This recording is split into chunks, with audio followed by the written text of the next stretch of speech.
দেখবেন শিশু অখাদ্য যত খাদ্য আছে, শিশু অখাদ্য খাদ্য, এই বাচ্চাগর খাদ্য, এগুলো সবগুলো অখাদ্য 5 টাকা 10 টাকার মধ্যে সীমাবদ্ধ বেশি।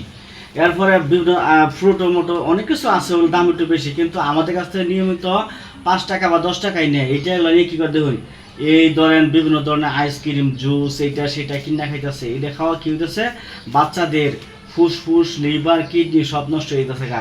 আইনে আমি তো মনে করছি আমার সন্তান সুস্থ আছে, কিন্তু না, আমাদের সন্তানগুলা আমাদের চোখের অগোচরে আড়ালে তারা দিনের পর দিন আস্তে আস্তে শেষ হয়ে যাইতেছে। এখন আমরা কি করণীয়, আগ্রহণীয় হইতেছে আমরা এই সমস্ত অখাদ্য আমরা সন্তানদেরকে খাইতে দেব না। তাদেরকে আমরা এই ভিডিওগুলো দেখাবো যে দেখো এগুলো খাইলে কি হয়, তাদেরকে দেখানোর পরে তারা উদ্বুদ্ধ হবো এটা থেকে না খাওয়ার জন্য।